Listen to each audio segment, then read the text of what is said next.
All right, everybody. It's late. It's much later than I usually ever post a video. So much so that I don't even know if I should be posting this. I usually try to get the wrap-up video up by 9, but I had no chance to do that today. After the stream ended, I went on the Hawk Talk stream for about an hour at 7 to talk about free agency so far, and then I had a ton of stuff to do. So there was never going to be able to get a post free agency day 2 video up.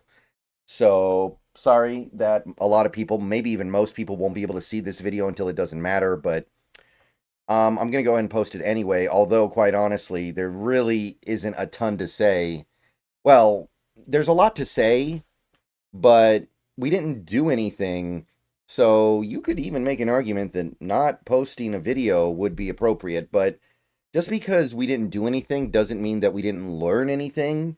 So let's unpack this a little bit. The Seahawks signed no one today. They did not sign a single player. There were reports of them trying very hard to sign one particular player, and the closest thing that came to something happening to them in terms of this free agency period was they lost Laken Tomlinson, and I don't think anybody's upset about that. He went to Houston for like 4.5, 4.75 million or something. I don't think anybody's upset about that one, so that's fine. I didn't even bother making a video about it, but nothing to replace him. Nothing to replace anybody. There were players that came off the board today that were very somewhat or a little bit interesting, and the Seahawks sat it out. And other than Sam Darnold, which I would argue was almost kind of, at least the way this team seems to be looking at things, an absolute must have, the team has basically been asleep. Like, the Cowboys have made more moves than us. They have, or I should say, more signings than us. Now, our signings have been far more substantial because we signed a $33 million a year quarterback, but I do find it very amusing that we have had less free agency activity than the Dallas Cowboys, who are the team that always gets memed for being dead in free agency.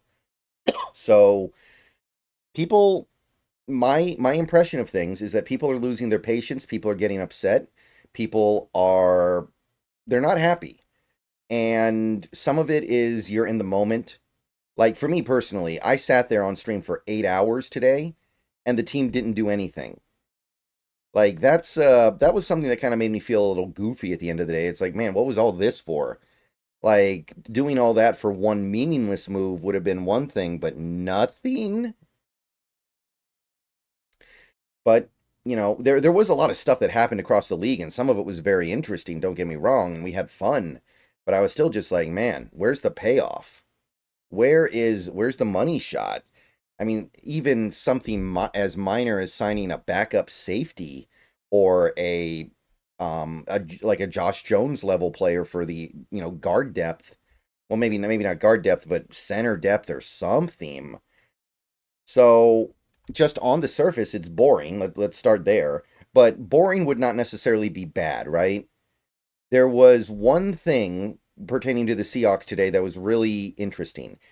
And we got to spend some time talking about this because I think that more than anything else going on with this team, this is interesting. And this harkens back to conversations Seahawks fans have been having for years. Feels like they've been kind of tampered down a little bit over the last couple of years, but now it's picking up again. So the one interesting Seahawks free agency subplot today concerned Will Fries, formerly of the Indianapolis Colts, really good right guard, got hurt and missed most of 2024, obviously.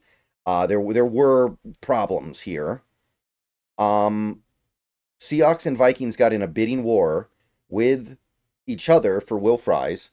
The Seahawks had considerably more cap space at that point in time than the Vikings, and yet the Vikings win the bidding war. Now, that in and of itself is kind of annoying that a team that has less cap space than we do is able to outbid us for a player we both want. But the wound goes a little bit deeper here. And honestly, I may need to make a whole separate video about the theories concerning this at a later date. I don't want to put that in this video because if I do, people will think I'm passing along fact or passing along something that I think is fact when it's not. And I want to be clear, anything that I can say about why this might be the case would be theory. But what happened was the Seahawks offered him a very good deal, a very high deal for 3 years. And the Vikings offered him about the same deal in terms of average annual value for 5 years. So he took the extra 2 years. I mean, that's common sense, right? It's very similar average annual value according to reports. We had an offer on the table for like 3 years and 54 million, supposedly, something like that. And the Vikings said, okay, we'll go to 5 years. And Will Fries indicated, according to reports, that he would have come to Seattle if we matched. So there's something to be said there. And I'm probably going to make a separate video at some point talking about why that might be. But the bottom line is that we were not willing to go to 5 years. And this seems to be a tired tale with this team. And bottom line is, we created a bunch of cap space, and that was supposed to be one of the draws of moving off of your quarterback and moving off of your starting receiver. You traded Geno and you traded DK Metcalf, and you stripped down a little bit on offense. Maybe not huge outside of those guys, but even Lockett was a guy who played most of the 2024 season, right? I think he played every game. So you strip down for cap space, and then you don't use the cap space. You don't wield it. So I'm going to get into, like I said, there's another video that I need to make at some point talking about the why, but forget the why for a second. It doesn't really matter why they're doing it. It doesn't make very much sense to me, and I'm not happy about it, and I don't think it's the recipe for success for this team. So the Seahawks have supposedly, we don't know for sure because we don't know the Darnold contract details, somewhere around $50 million in cap space, and they're running out of players to spend it on. Now, I'll say it again, I would be cool with that. We have $67 million in dead cap space this season. I would say maybe we should, try to roll over as much cap space as possible, but it's not that simple. We just signed Sam Darnold, and remember that stuff I said yesterday? We're on the we are currently putting him behind one of the league worst offensive lines, throwing to one of the league worst receiver rooms. Excuse me.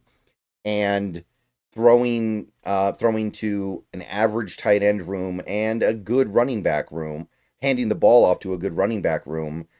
So for me, I'm just like, how is this anything other than setting Sam Darnold up to fail?